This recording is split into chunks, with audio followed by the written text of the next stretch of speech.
The train car smelled of wet wool and judgment.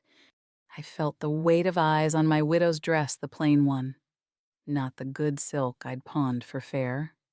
When did I become the kind of woman people whisper about? Somewhere between losing my husband and losing everything else, I suppose. Somewhere in those 2 years, when grief turned practical and tears became a luxury I couldn't afford. The train rattled west through snow that started as flurries and built to fury. I watched passengers huddle deeper into their thick coats, their full purses buying comfort I couldn't claim. The conductor announced delay's storm worsening, stopping 3 stations early. Around me, people grumbled and reached for their money. I reached for my pride instead. 2 years widowed. The debt collectors had taken everything the furniture my mother gave me, the wedding china, even the quilt I'd stitched during my engagement. I remembered the sound of strangers' boots in my home, claiming what wasn't theirs to claim. They left me the widow's dress. Professional courtesy. One man joked. I'd wanted to spit in his face. Instead, I'd thanked him politely and counted my remaining coins. Uncle had offered me a room back east. Charity wrapped in pity. Expectations wrapped in kindness. I'd have a roof, but no freedom. Shelter, but no dignity. I'd be the grateful widow, forever indebted, forever managed. I chose the train west instead. I chose the possibility of starving free over the certainty of surviving owned. The station was small and already emptying when we arrived. I watched passengers with thick coats and ready money secure hotel rooms through the blowing snow. The station master banked the fire low, conserving fuel.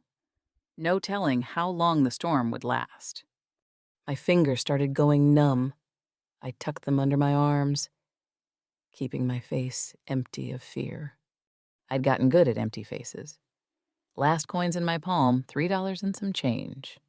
Enough for stale bread at the station counter, or keep it for tomorrow's unknown needs. My stomach cramped with hunger I'd been ignoring since yesterday's breakfast. But tomorrow might be worse. Tomorrow always might be worse. I chose hunger. I'd learned to choose hunger. It was familiar now, almost comfortable in its certainty. I wondered when I'd stopped being afraid of being alone. Somewhere between losing my husband and losing everything else, solitude became safer than company. Safer than depending on kindness that always had conditions attached. Safer than hoping someone might help without expecting payment I couldn't afford to give. The cold crept in degrees. First my feet, then my fingers, then somewhere deeper, the kind of cold that makes you forget you were ever warm. The kind that makes you wonder if warmth was real or just something you imagined in better days. Through the frosted window, I saw movement in the storm men with lanterns. Organized purpose cutting through chaos. Someone wealthy enough to send workers into blizzards to help strangers. I turned away. Help always had a price, and I'd learned I couldn't afford anyone's kindness. A man entered the station in a gust of snow and authority. He wore fine wool, not new, but quality, the kind that lasted because it was made right. He moved like someone used to being obeyed, but not cruel about it. I cataloged details the way I'd learned to read storms, looking for danger before it hit good boots. Worn, but cared for. Leather gloves. Face weathered by sun. Not softened by easy living. Money, but earned money. That mattered somehow. He directed workers outside with quiet efficiency. Not shouting, not harsh, just steady. They listened because he was worth listening to, not because they feared him.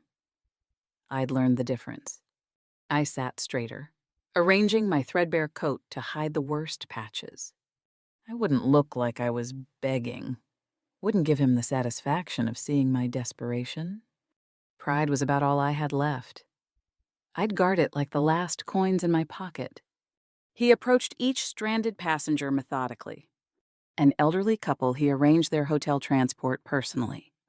A young mother with 2 children, he had blankets brought. Warm milk for the little ones.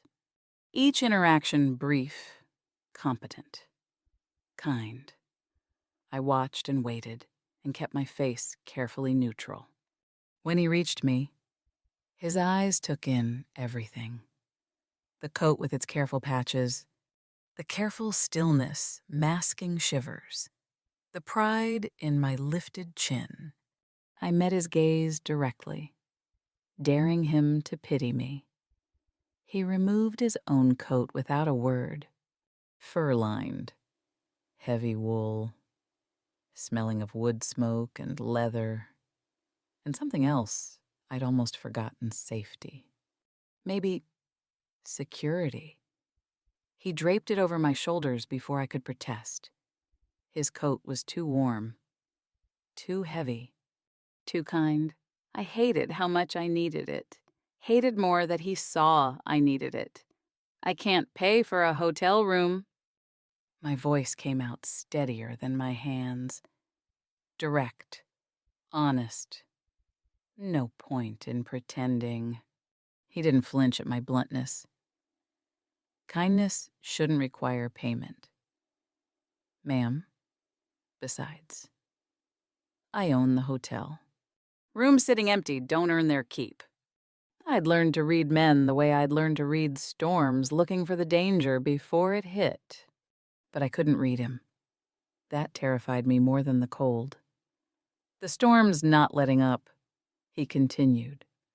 Got wagons coming to transport folks to shelter. You'll freeze if you stay here. Every instinct screamed to refuse.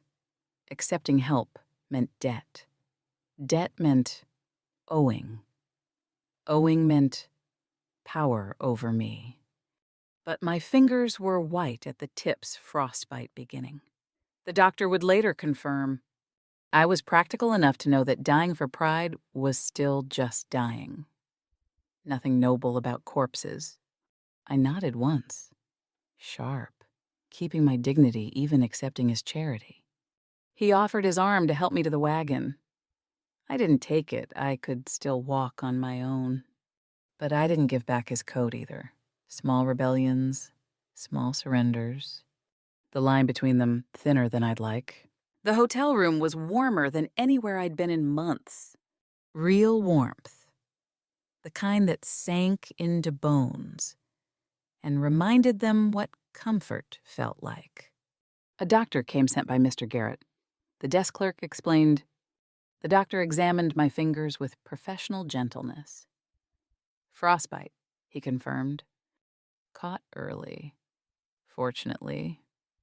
Prescribed rest, warmth, and regular meals. Each word another debt. I counted them like coins I'd have to repay. You're lucky Mr. Garrett found you when he did. Luck? Charity? Rescue. Words that tasted like ash. After the doctor left, I sat on the bed, real mattress, clean sheets. Luxury I'd nearly forgotten and calculated. Each day here was debt accumulating. Each meal, each fire in the hearth, each moment of warmth.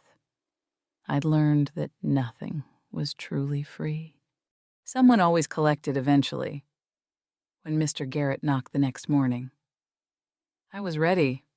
I'd rehearsed my proposition. Wouldn't be caught unprepared. Wouldn't let him frame this as rescue.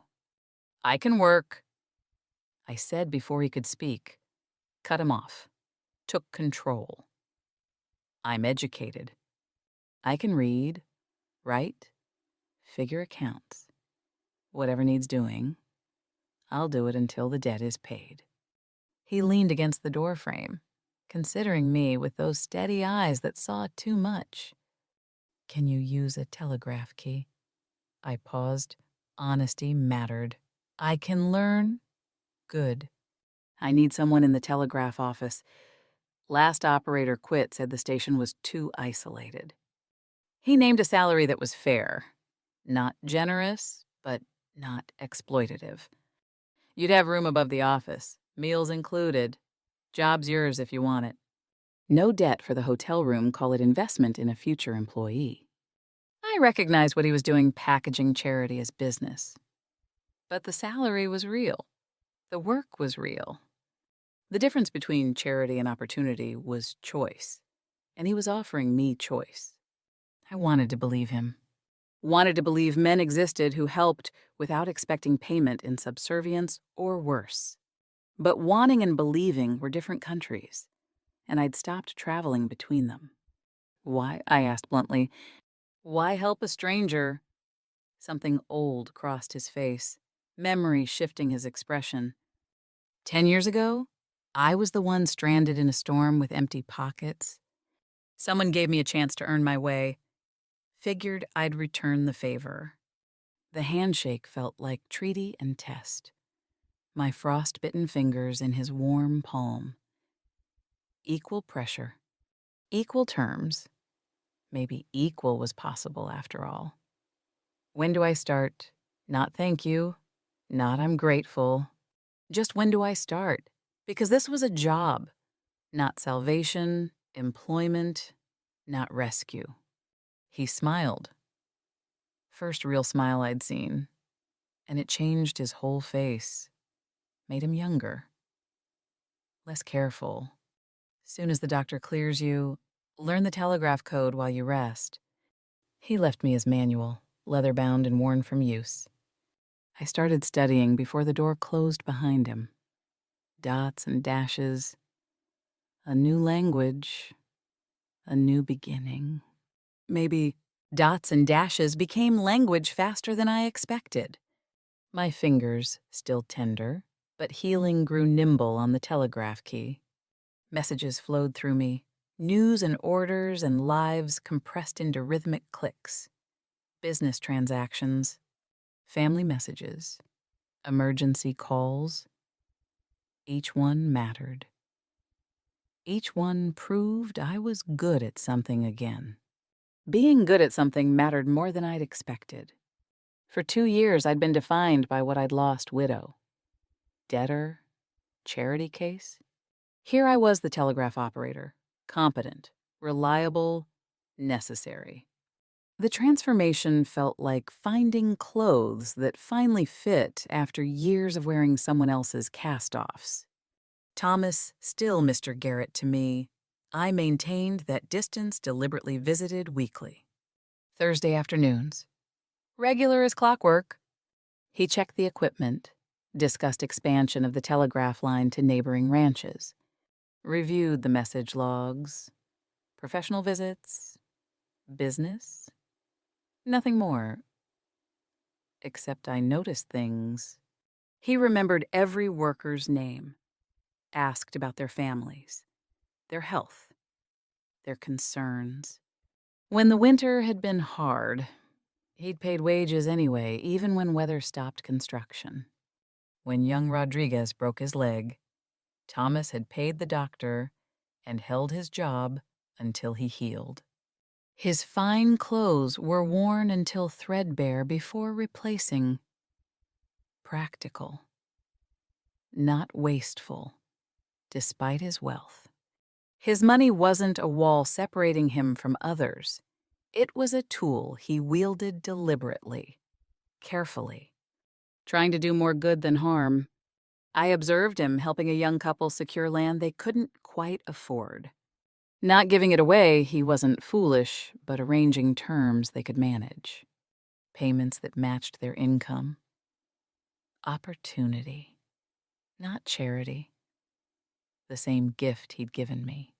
I watched him sit with an elderly rancher for 3 hours, teaching him to read contract terms, ensuring no one could cheat him. Patient, thorough, treating the old man's questions with respect. Days passed, then weeks. Winter eased toward spring. Snow melting into mud that would eventually become new grass. I stopped counting days survived. Started counting other things. Instead, how many times he smiled. How many times I almost smiled back. How many times I caught myself wanting him to stay longer when Thursday visits ended. He brought books one Thursday, casual as weather. Noticed you looking at the library shelves when you visited the hotel. Thought you might want something to read during slow hours. Offered them like they were nothing. Like kindness was just something he did without thinking. We discussed them. He was educated despite his rough start, self-taught mostly. He admitted, but well-read, valued learning, understood its power. Our conversations extended beyond business into philosophy, literature, politics. He listened when I spoke, considered my opinions, disagreed respectfully when we differed. I found myself listening for his footsteps on Thursdays, looking forward to our discussions about the books, about the telegraph business, about his plans for hospitals and schools he wanted to build. Then immediately scolding myself I wasn't here for romance. I was here to build a life that was mine. The coffee was bitter the way I'd learned to make it after my husband died. I'd forgotten sugar existed. Forgotten sweetness was possible. Then Thomas brought sugar one Thursday. Set the tin on my desk. Thought the office should have proper supplies, he said. I tasted sweetness again and didn't know whether to thank him or weep. Spring arrived tentative, testing whether winter would release its grip. I noticed I'd set out 2 coffee cups one morning before realizing what I was doing. Old habits, I told myself, lies. Myself answered back. I was in dangerous territory, the space between employee and something else. Between gratitude and something warmer. I needed to be careful. But careful was getting harder to remember when he looked at me like I mattered, like my thoughts had value, like I was more than just the widow he'd rescued from a storm. The telegram arrived late afternoon, the key clicking urgent and sharp. I transcribed automatically. Years of poverty had taught me to work, even when my heart wanted to stop. The message was addressed to me, from back east. My late husband's brother had found me. The words blurred. Family obligation, proper mourning, a woman alone, your duty to return. Duty. The word men used when they wanted compliance. When they wanted you to ignore your own needs and serve theirs instead. I'd thought I'd escaped the life where men decided my future. Thought distance and determination would be enough. I was wrong. After hours, I stayed in the office. The telegram crumpled in my fist. The paper cut into my palm, but I couldn't let go. Angry tears came first fury at men who thought they owned their brother's widow, who thought blood relation gave them rights over my life. Then frightened tears, terror that maybe they were right. Maybe I'd never been truly free. Maybe my choices didn't matter against their claims. I didn't hear Thomas enter until he spoke. Margaret, I tried to compose myself, but tears had already left tracks. No point in pretending. I won't go back. My voice came out fierce, ragged. I'd rather starve out here than return to that house. He didn't come closer. Respected the distance I maintained even in crisis. Understood my need for space even when crumbling. Then don't go. He could make trouble. Legal trouble. Claim I owe the family. My voice cracked on the fear I'd carried since fleeing, that I was never truly free. That my choices were temporary permissions they could revoke. Let him try. Thomas's voice was quiet steel, the kind of strength that didn't need volume. You're employed here. You've made a life here. No court would force you to return to family against your will. He paused, something gentle entering his tone. But more than that, you're not alone anymore. You have friends here, people who'd stand with you. Friends. The word felt dangerous and necessary, like a door I'd locked deliberately suddenly standing open. I'd kept myself isolated, protected, safe in my solitude, but solitude and safety weren't the same thing. I'd confused them for so long. The way he looked at me reminded me of my father. The way Papa used to check if I was all right without asking directly, without demanding answers. Men in their silences. Sometimes the kindest language. I'd forgotten that. Thank you, I whispered. Not just for the protection offered, but for seeing me afraid and not thinking less of me. For not using my weakness against me. For proving that vulnerability didn't mean defeat. I cried alone for 2 years. Cried in empty rooms where no one could see weakness that might be weaponized. But crying while someone watched someone who didn't judge or use it against me, that was different. That was terrifying. That was maybe the beginning of trust. I built a life here, I said, tasting the truth of it. Not much of one yet, but it's mine. I chose it. I won't let them take it. No one will. Thomas said, not while I'm here. The crack in my armor didn't feel like weakness anymore. It felt like breathing. Like maybe I didn't have to carry everything alone. Like maybe accepting help from the right person wasn't surrender, but wisdom. He arrived 3 days later, my late husband's brother. Brought a lawyer and self-righteous fury like weapons he expected would win quickly.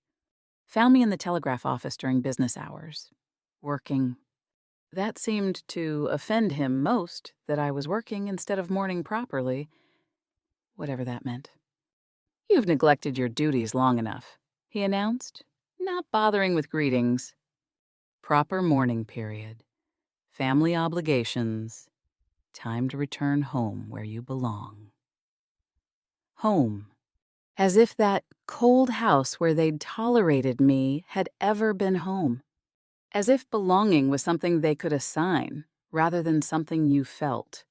I stood behind my desk, my workspace, my territory. I'm not leaving. Clear words, steady voice. He talked over me, volume rising.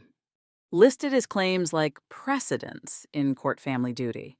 Proper mourning for his brother. The scandal of a widow working for an unmarried man. Each word designed to shame me into compliance the way I'd folded under pressure when my husband was alive. When I'd had no options and less courage, Thomas entered mid-argument. The bell over the door chimed cheerful and incongruous. My brother-in-law pivoted immediately. Assuming Thomas would understand man-to-man about controlling difficult women. Assuming money and maleness created natural alliance. He badly misreads the situation. Mr. Garrett, my brother-in-law said, attempting warmth, surely you understand the impropriety. Mrs. Harper is a valued employee and member of this community. Thomas interrupted, voice cold as January. You're harassing her at her workplace. Leave, or I'll have the sheriff remove you. This is family business. No. I found my voice, claimed space in the conversation. This is my business. I'm not your property. Was never your family's property. I paid every debt my husband left, and there were many. All carefully hidden from me until after he died. You have no claim on me. My hands shook, but my voice didn't. Somewhere between the telegram and this moment. I'd found something I'd lost when my husband died, not just independence, but the belief I deserved it. The brother-in-law's face reddened. The scandal of a widow working for an unmarried bachelor.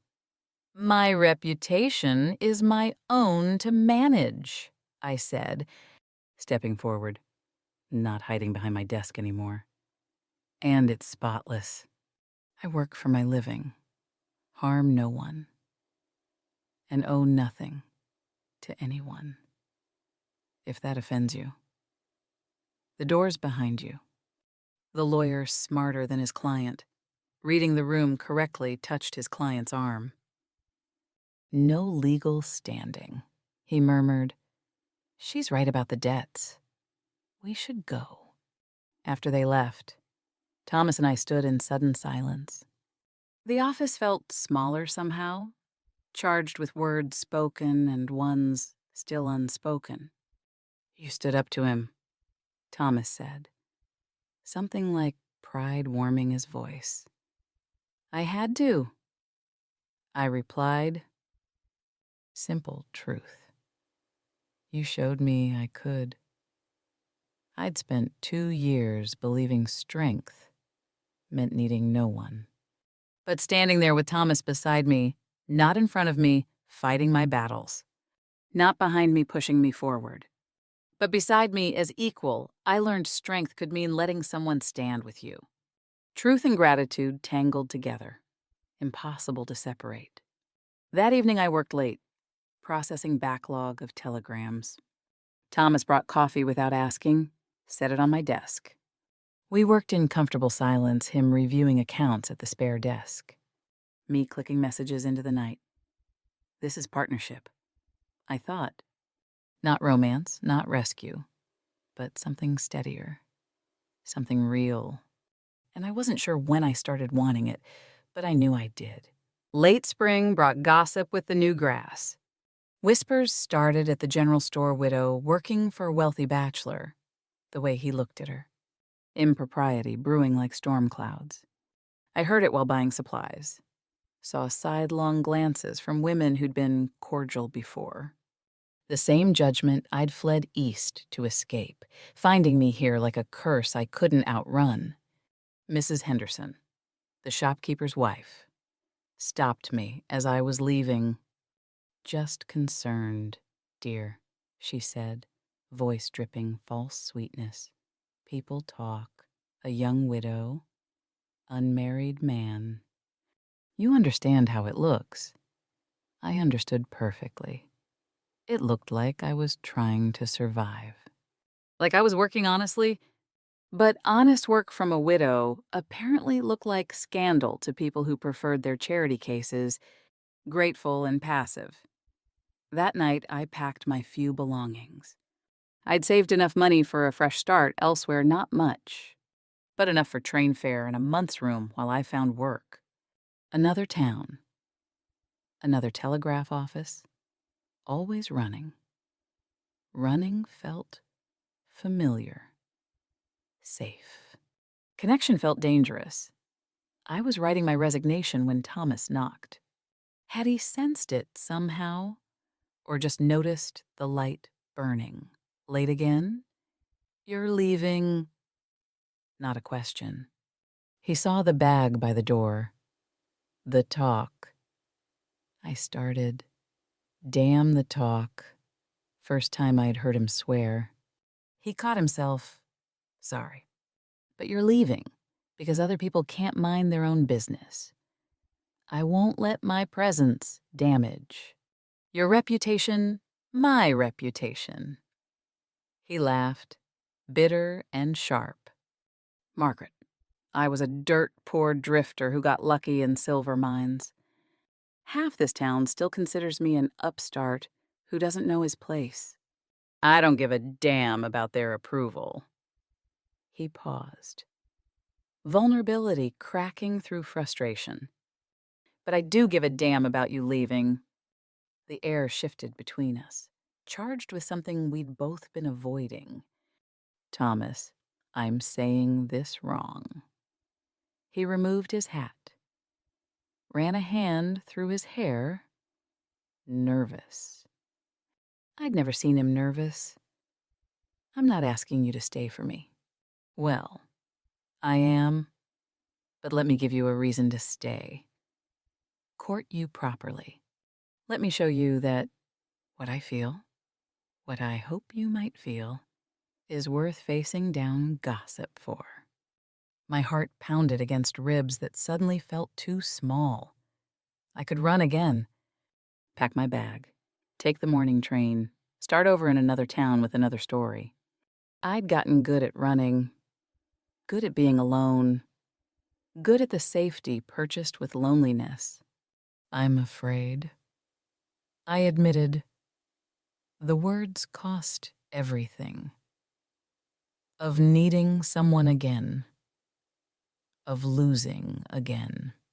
I lost my husband. Lost everything. Built myself back up piece by piece with nothing but will and spite.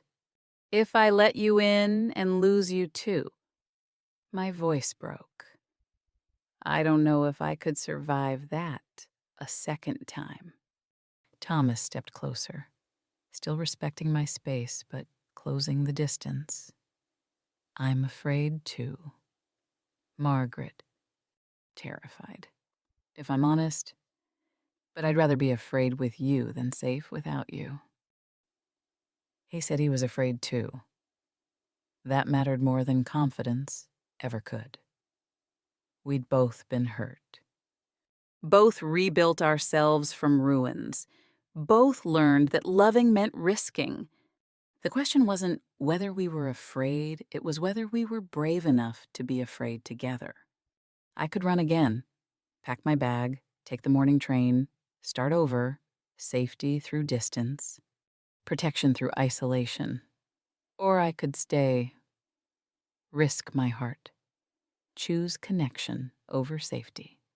Choose this man who'd proven himself honorable, kind, steady, who saw me as an equal worth standing beside. But safety wasn't the same as living. I'd survived for 2 years, survived debts, survived loss, survived poverty and gossip and grief. But surviving wasn't thriving. And somewhere between the train station and this moment, I'd started wanting to thrive again. I don't unpack easily. I warned him. I've been packed and ready to run for 2 years. That doesn't change overnight. I'm not asking for overnight, he said quietly. I'm asking for a chance, for time, for you to let me prove I'm worth the risk. I didn't unpack that night. Left the bag by the door option still open. Fear still present. Escape route maintained. But I stayed. Not because he asked me to, but because I asked myself, what do I want? And the answer terrified and thrilled me. I want this. I want him. I want the risk of love again, the possibility of partnership, the chance of building something real with someone who sees me clearly and chooses me anyway. Tomorrow I'd decide about unpacking. Tonight I just breathed through the fear and chose, for once, not to run. Days passed. I didn't unpack the bag, but didn't leave either. Thomas gave me space, but not distance. There's an art to that. Respecting someone's need to choose while making yourself worth choosing. He'd mastered it somehow. He courted me properly.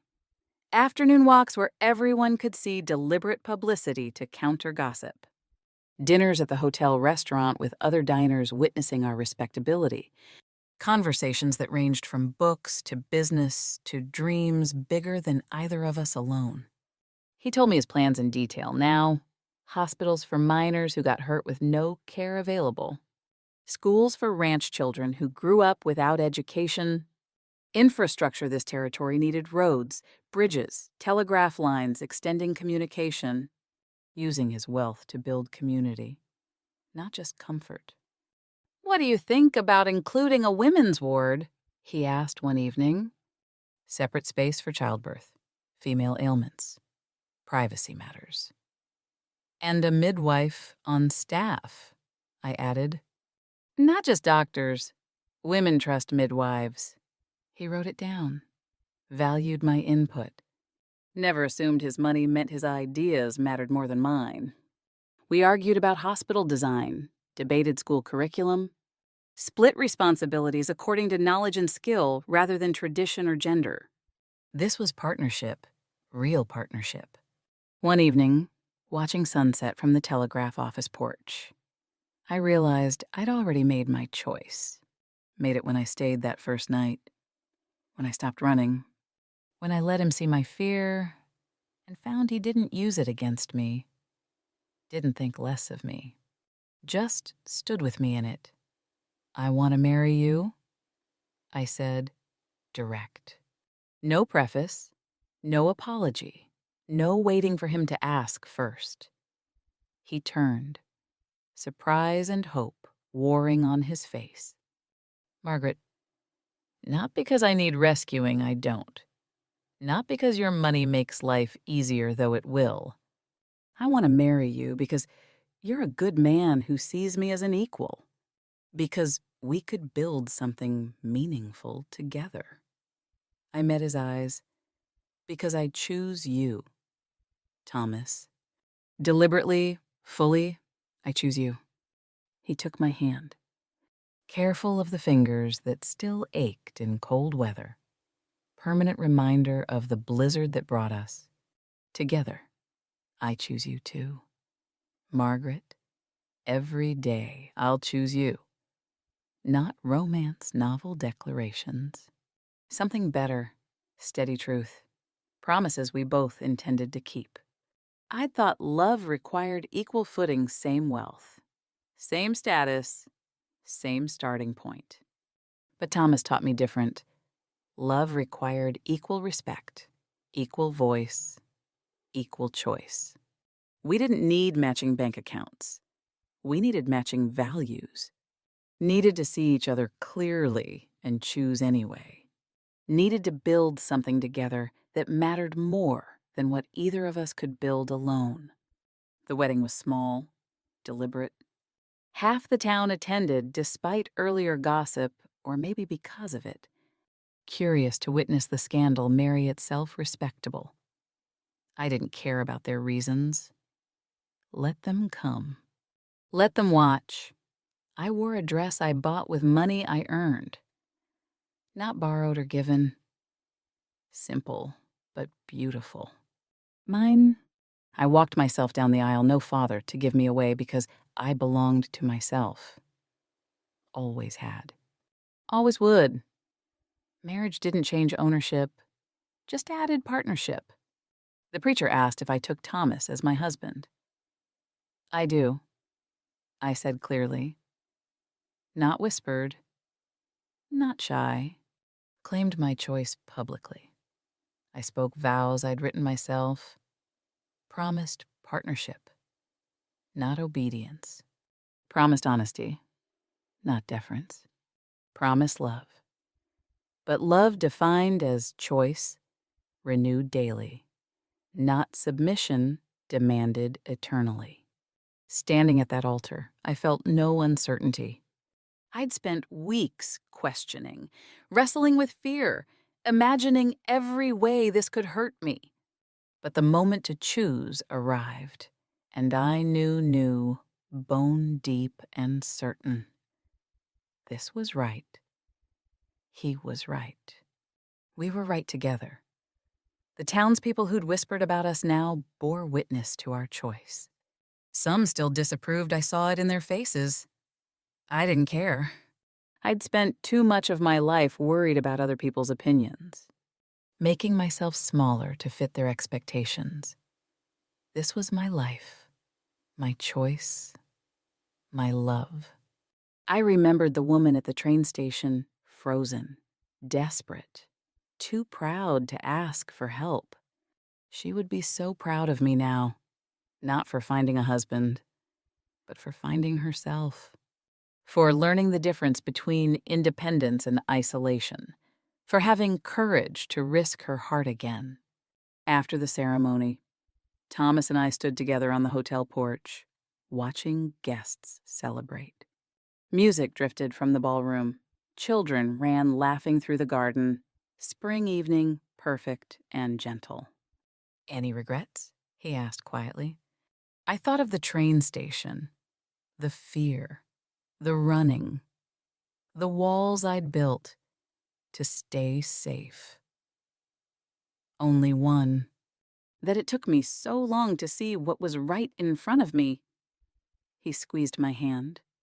We didn't kiss, we never did in public, maintaining some privacy in a life increasingly observed. But the look that passed between us said everything words couldn't. We'd chosen each other.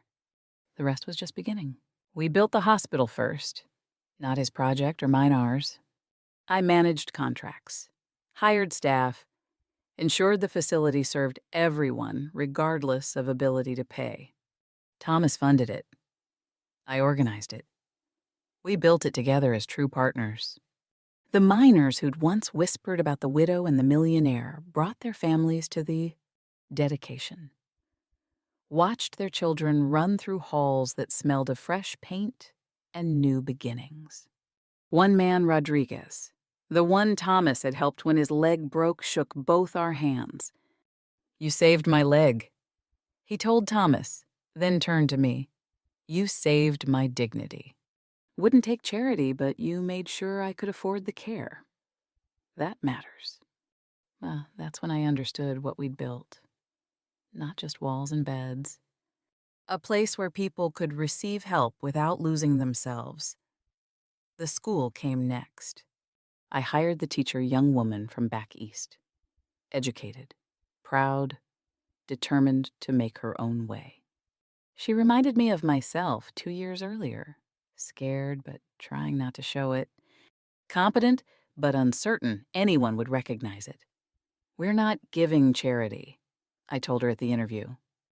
We're investing in people who'll invest in themselves. You'll work hard. It'll be difficult. But you'll be valued. I watched her shoulders straighten with dignity recognized. Saw her understand that accepting opportunity wasn't weakness. Same gift Thomas had given me. Same gift we could give forward. Years passed. The gossip faded, replaced by grudging respect, then genuine appreciation. We didn't fit society's expectations. Poor widow married up. Millionaire married down.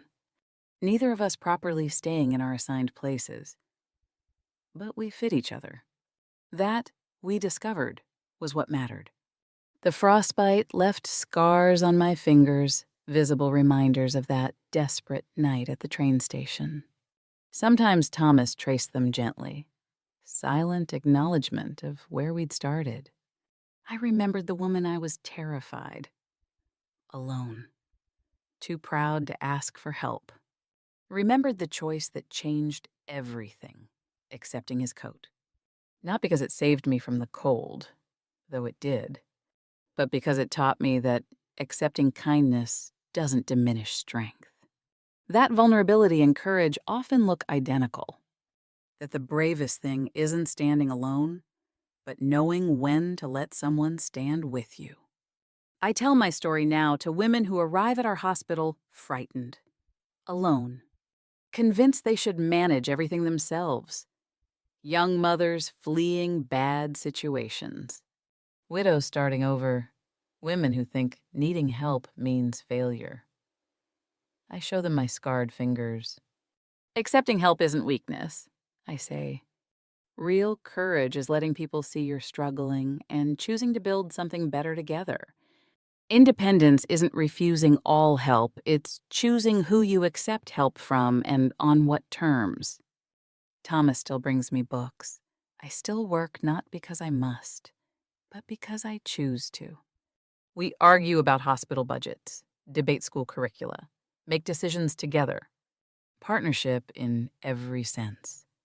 Responsibilities split by skill rather than gender. Sometimes he's right. Sometimes I am. Usually we're both partly right and find better answers together than either would alone. The lesson took me years to learn, frozen at that train station. Too proud to ask for warmth, worth isn't measured by what you can do alone, but by what you build with others. True wealth isn't independence. It's choosing the right people to be interdependent with. Marriage didn't complete me. I was already whole when I arrived at that station. Just broken in places and refusing to admit it. Marriage gave me partnership to build something bigger than either of us alone. That's the difference between rescue and love. Rescue makes you smaller. Love makes you more yourself. I look at young women arriving scared and desperate, and I see myself. I want to tell them everything will be fine, but that would be a lie. Instead, I tell them the truth. You will survive this. More than survive, you'll thrive if you're brave enough to accept the right help and stubborn enough to refuse the wrong kind. I stand at the hospital window, watching spring arrive again, years since that blizzard. But I remember the cold with crystal clarity. My fingers ache in memory. Thomas comes up behind me, rests his hand on my shoulder in the comfortable intimacy of long marriage. Thinking about the storm, he asks, always. I say, best thing that ever happened to me. Not because it brought us together, though it did, but because it taught me the difference between being alone and being lonely, between pride and dignity, between surviving and living. I'd spent so long protecting my heart. I'd forgotten hearts were meant to be used, meant to risk and choose and love and possibly break and heal stronger. I found both wisdom and love in a blizzard, with a stranger who became my partner, and together, we proved that love doesn't need equal bank accounts, only equal respect. That's the lesson I carry forward. That's the wisdom I earned in the cold. The truth I share with every frightened woman who walks through our hospital doors thinking she must face everything alone. You don't have to choose wisely, but choose connection. That's where real strength lives, not in walls that keep everyone out, but in doors you open carefully to let the right people in.